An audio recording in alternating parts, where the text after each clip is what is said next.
talk to you guys about the Heavenly Sword game versus the movie. Same cover art for the front part. Back is just a tad bit different.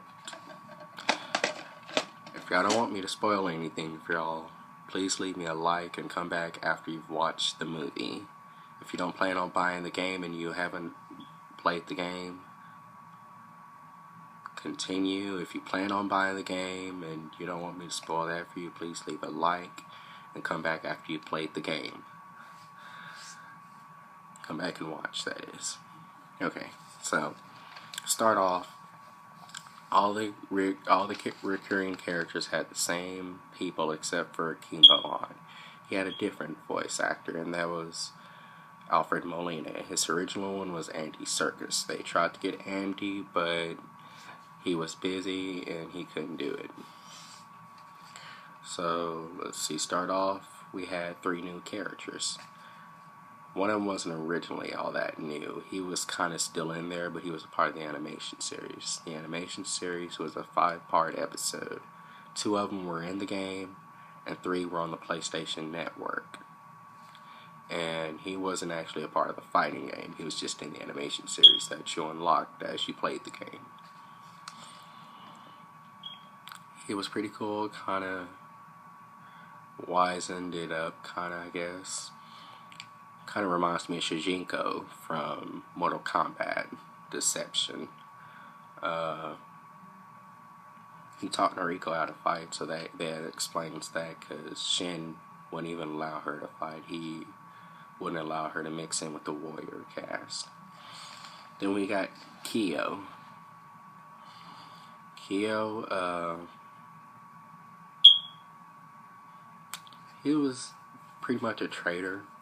I didn't really like him that much. He was okay. He kind of explained how in the first place that Bohan even found them. So I guess it was pretty cool that they added him. The first time you see him, he's spotted speaking with Suki. Once in the game, Suki was like first spotted speaking to Noriko and picking on her and telling her she's worthless and she's the reason why the tribe is the way they are. Well, he's like a main character in the game, kinda. Not really. In the movie, the first time we see Kyo, he's picking on Kai with Suki. And Suki says about a few, 2 or 3 sentences, and that was it. We never saw him again. So, I guess Kyo was kind of his replacement for the spotlight, but they still kept Suki. Thirdly, we had Loki. Loki is the brother that they never knew they had. And when I say they, I mean Kai and Noriko. And they're searching the heavens, trying to find their brother, take care of him, and rescue him. I wish I had sisters like that, for God's sake. That's a part of the movie, that is. But, he didn't last very long, I'll tell you that much. In the game, there was no Loki, there was no Kyo, but the movie, I guess they had to be added to even it out, I guess, because this was a tad bit different storytelling. For instance, the missions were completely different. When Noriko and Kai went to King Bohan's castle in the game, it was to rescue their father and the clansmen. In the movie, she went to his castle not knowing it was his. They didn't know it was his. They were trying to rescue Loki, their brother. And a couple of seconds later, they realized, oh crap, we're at Bohan's castle. That was another difference there. Then, throughout the whole movie, not once did they make reference to Twing Twang. We all know it's Kai's favorite word for time to kill, time to dominate. And there's no reference to it at all. Perhaps maybe her new phrase was race me. I don't know. I think that was the thing she said the most. I think we got out of her. Whiptail's death. In the game, Whiptail, Nariko threw a sword at her. A couple of seconds later, Bohan found her and killed her. In the movie, Nariko threw a sword at her and she descended into the water. We don't know exactly if she died or not. They would try to make it appear like that. Maybe she drowned, but then again, she's a fish lady and fish can't drown. So possibly it's leading up to a Heavenly Sword too, so they couldn't get rid of her completely.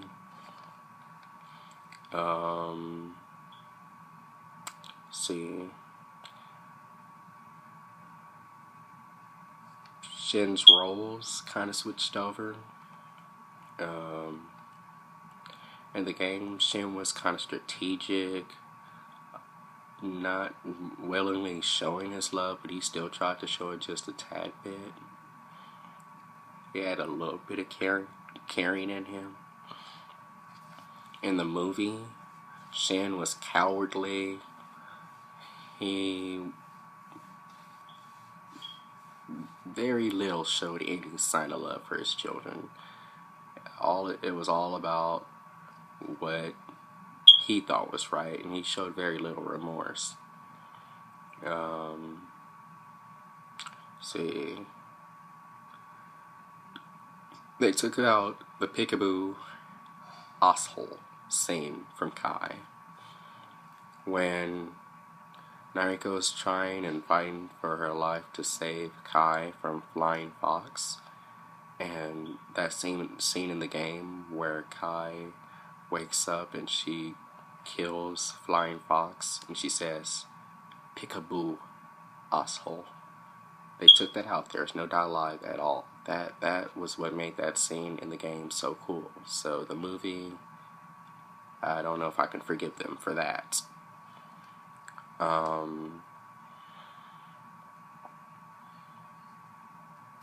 Roach.